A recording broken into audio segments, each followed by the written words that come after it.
Let's be real. AI agents are the talk of the town right now. So in this explainer, we're going to cut through all that noise and figure out when you should, and maybe more importantly, when you shouldn't actually use them. Okay, let's just dive right in. It feels like every tech company on the planet is suddenly talking about AI agents, right? They're promising this amazing new world of automation where software can just go off and act on our behalf.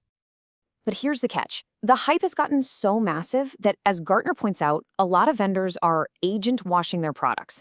Basically, they're just slapping the agent label on stuff that isn't really an agent at all. And that, creates a ton of confusion. Which brings us to the big question we're tackling today. How do you actually separate what's real from what's just marketing? How do you make a smart choice for your business or your next project? Well, to answer that, we've got to get on the same page about what we're even talking about. So first up, we're going to break down what truly makes an AI agent, and how it's different from the other AI tools you're probably already using. Now, this is probably the most important distinction to get right. On one side, you have AI assistants, and on the other, you have AI agents. They sound super similar, but believe me, what they do is fundamentally different. Think of an AI assistant as your co-pilot. It's there to support you, to carry out the tasks that you specifically ask it to do. The key thing to remember here is that a human is always in the driver's seat, calling the shots. An AI agent, though, that's a whole different story.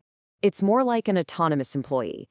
It's a piece of software that can actually perceive its environment, make its own decisions, and take action, all by itself, to achieve a goal you've given it. It's got a degree of independence. So, what's the secret sauce that gives an agent that independence? Well, according to Gartner, it really comes down to these 6 core capabilities. Things like perception, decisioning, actioning, agency, adaptability, and knowledge. You can think of this as the resume or the skill set of any true AI agent. Okay, so now that we know what we're looking for, how do we actually apply this in the real world?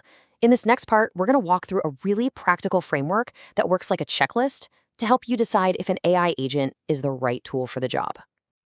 And honestly, the easiest way to think about this whole thing is to treat it like you're hiring a new employee. You have a job that needs to get done, and you need to see if the candidate's resume, in this case, the agent's capabilities, actually matches your job description. Let's make this super concrete with an example, booking travel.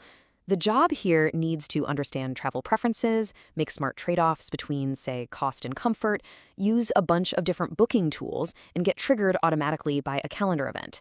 Each of those things maps to a specific capability it needs to have. And this is where the rubber really meets the road. Imagine a vendor is selling you a travel agent. You might see that their offering is fantastic at actioning. It can book the flight, no problem. But maybe it's terrible at decisioning. It can't make those complex trade-offs. This kind of visual gap analysis tells you immediately if it's the right fit or not. But here's the thing, agents are not the answer for everything. In fact, using them in the wrong situation can be a huge mistake. So let's find that sweet spot and talk about when not to use an agent. First things first, if you're dealing with simple, repetitive tasks in a stable environment, think basic data entry, an AI agent is probably total overkill. It's like using a sledgehammer to crack a nut. Simpler, more reliable tools like RPA or just standard workflow automation are a much better and cheaper choice. Now, on the other end of the spectrum, you have tasks that are incredibly complex or high risk. I'm talking about stuff that requires deep human judgment, creativity, or genuine empathy.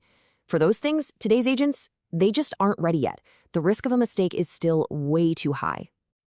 So the critical takeaway is this. The real power of AI agents lies right in the middle. Their sweet spot is for tasks that are moderately complex, too dynamic and messy for simple automation, but not so critical that they need a human watching over every single move. And to make it even clearer, here are 5 quick red flags.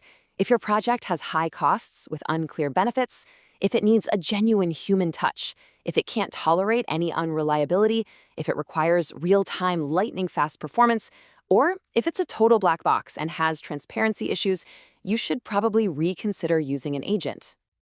Okay, we have covered a ton of ground. We've talked about what an agent is, how to decide if you need one, and when to just avoid them. So let's wrap all this up by summarizing the key risks and giving you a final checklist of takeaways. If there is one thing you remember from all this, let it be this. AI agents are incredibly powerful tools. but they are not magic wands. Their real value doesn't come from blindly buying into the hype, but from a really clear-eyed, practical assessment of what they can and can't do for you. And that leaves us with a pretty fascinating question to think about for the future. We know these agents are only going to get smarter and more capable. So as they start to take on more and more complex work, which tasks should we decide must remain uniquely and irreplaceably human?